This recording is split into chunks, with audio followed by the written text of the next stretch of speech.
Welcome students, welcome to chase your dream. আজকে আমরা এই ভিডিওতে সময় এবং দূরত্ব চ্যাপ্টারের 9 থেকে 13 এই 5টি অঙ্ক করে দেখাবো। আচ্ছা, 9 নম্বর অঙ্ক। আচ্ছা, 9 নম্বর অঙ্ক বলেছে দুই ব্যক্তি 10 কিলোমিটার দুই ব্যক্তি 18 কিলোমিটার দূরবর্তী দুটি স্থান থেকে একই সময়ে 2.5 কিলোমিটার পার ঘন্টা এবং 2 কিলোমিটার পার ঘন্টা গতিবেগে পরস্পরের দিকে যাত্রা শুরু করে কত সময় পর তারা মিলিত হবে। দেখো, আমি বরাবরই বলে এসেছি আমাদের এই অঙ্কগুলো কিন্তু S equal to D by T এই একটা সূত্রের ওপরেই গেঁথে রয়েছে। ঠিক আছে, এবার আমাদের স্পিড কত, যখন আমরা এটাও আলোচনা করেছিলাম যে যখন দুজন পরস্পরের দিকে আসবে তখন কি হবে, গতিবেগ যোগ হবে, তাদের আপেক্ষিক গতিবেগটা যোগ হবে, অর্থাৎ 2.5 আর 2টা এখানে কত হবে, যোগ হবে। এত কিলোমিটার পার আওয়ার। ডিস্টেন্স কত আছে, 18 কিলোমিটার আছে। টাইম কতটা লাগবে এটা বের করতে হবে, ভেরি ইজি। সো এখানে যদি আমরা কোনাকুনি গুণ করি, টিটা উপরে চলে যাচ্ছে, আর এখানে 2.5 আর 2 যোগ করলে 4.5, এটা নিচে চলে আসছে। টিটা যাচ্ছে উপরে, এটা আসছে নিচে, তার মানে 18 বাই আসছে 4.5। টি ইজ ইকুয়াল টু কাটাকাটি করলে আসবে 4। সো টাইম লাগছে কিন্তু 4 ঘন্টা মিলিত হতে। ওকে, নেক্সট অঙ্কে চলে যাচ্ছি, 10 নম্বর অঙ্ক। এ এবং বি 12 কিমি দূরবর্তী দুটি স্থান থেকে পরস্পরের অভিমুখে 1 ঘন্টা 15 মিনিটে মিলিত হয়। এর গতিবেগ 4 কিলোমিটার প্রতি ঘন্টা হলে বি এর গতিবেগ কত?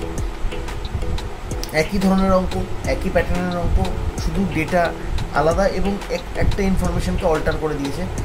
এখানে বলেছে বি এর গতিবেগ কত। তাহলে আমরা কিন্তু আবার সেম যাব, S equal to D by টিতে যাব।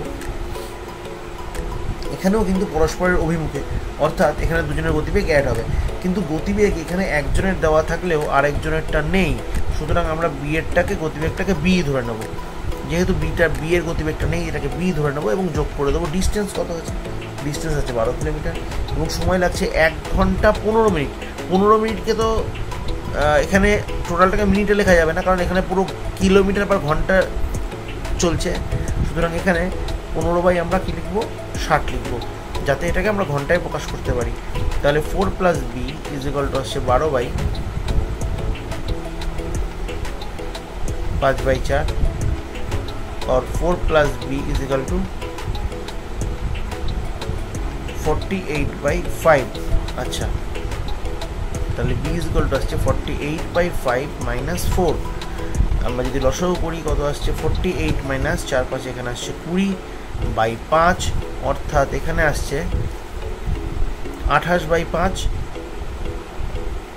এটাকে যদি ক্যালকুলেশন করা যায়,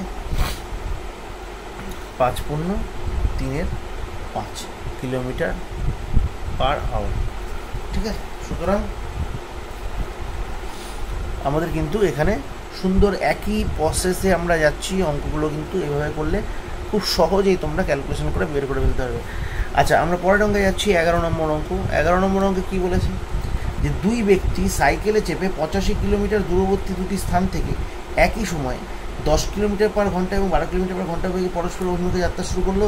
যাত্রা শুরু 3 ঘন্টা পর তাদের মধ্যে দূরত্ব কত হবে? আচ্ছা, এটা কিন্তু একটু আলাদা রকম। ঠিক আছে, 3 ঘন্টা পর তাদের মধ্যে দূরত্ব কত হবে। এবার এটাকে আমরা একটু অন্যভাবে করতে পারি। ঠিক আছে, S equal to D by T ছাড়াও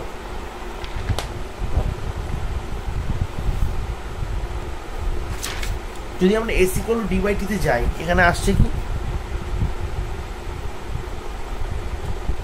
যে একজনের হচ্ছে 10 আর একজনের হচ্ছে 12 এবং ডিস্টেন্সটা এখানে আমরা ডি রাখবো। ঠিক আছে, এটাকে পরে কাজে লাগবে। এবং এখানে কিন্তু আমার যেটা টাইম আছে সেটা হলো গিয়ে 3 ঘন্টা। তাহলে ডি ইজ ইকুয়াল টু এখানে আসছে কত, এখানে 10 আর 12 যোগ করলে 22 ইন্টু 3 আসছে 66। তাহলে আমাকে প্রশ্ন করেছে এখানে যে তাদের মধ্যে দূরত্ব কত হবে। আমাদের তো ওদের দুজনের মধ্যে তো দূরত্ব প্রথমে 85 কিলোমিটার পার ছিল, 85 কিলোমিটার ছিল, সেটা এখন ওটা 66 কিলোমিটার তো কভার করে ফেলেছে। সুতরাং এদের ডিফারেন্স যেটা হবে সেটাই অ্যান্সার হবে, অর্থাৎ এখানে 19 কিলোমিটারের কিন্তু ডিফারেন্স আছে, তাহলে অ্যান্সার হবে 19 কিলোমিটার।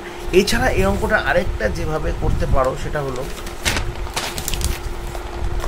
ব্যাপারটা একই রকম, আলাদা ঠিক নয়। 3 ঘন্টায় যার গতিবেগ 10 কিলোমিটার পার আওয়ার, সে 3 ঘন্টায় কতটা যাবে? 30 আসবে। আর যার গতিবেগ 12 কিলোমিটার পার আওয়ার, সে 3 ঘন্টায় কতটা আসবে? 36 আসবে, অর্থাৎ 66 চলে আসবে। সুতরাং আগেরটার মতো করেই এগোচ্ছে, ঠিক আছে? সুতরাং এইভাবে তোমরা মুখে মুখেও কিন্তু একবার 30 প্লাস 36 66 একবারে 85 থেকে মাইনাস করে মুখে মুখেই তোমরা করে ফেলতে পারো। আমরা 12 নম্বর অঙ্কে কী বলেছে? দুই বন্ধু সাইকেলে চেপে একই স্থান থেকে একই সময়ে একই অভিমুখে, অর্থাৎ একই অভিমুখে যাত্রা শুরু করছে। আমরা আবার s=d/t আগে লিখে নেব, এবং তাদের গতিবেগ দেওয়া রয়েছে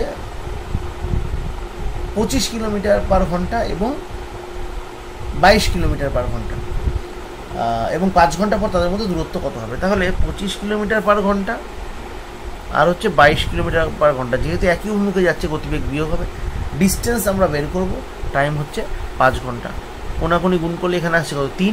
3 আর 5 গুণ করলে 15, অর্থাৎ d=3 × 5 অর্থাৎ 15, অর্থাৎ আর 15 কিলোমিটারে কিন্তু গ্যাপ তৈরি হবে। Very easy, very simple. অঙ্ক পড়ে যতটা কঠিন মনে হবে ততটা একদমই নয়, এবং এইটুকু চিন্তাভাবনা কিন্তু তোমরা মুখে মুখেই করে ফেলতে পারো আশা করি আমি। নেক্সট অঙ্ক 13 নম্বর অঙ্ক। দুই বন্ধু সাইকেলে চেপে একই সময়ে 72 কিলোমিটার দূরবর্তী দুটি স্থান থেকে পরস্পরের অভিমুখে যাত্রা শুরু করেছে। আচ্ছা, আমরা আবার s=d/t-তে যাব। পরস্পরের অভিমুখে যাত্রা শুরু করেছে, তার মানে কিন্তু এখানে গতিবেগ কী হবে? যোগ হবে। সুতরাং 7 + 5 দুটো যে গতিবেগ দেওয়া আছে, এবং ডিস্টেন্সটাকে আমরা ডি রাখবো। এখানে সময় কতক্ষণ পর? 8 ঘন্টা পর তাদের মধ্যে দূরত্ব কত হবে? এই অঙ্কটা একদম সেম অঙ্ক 11-র মতো, ঠিক আছে?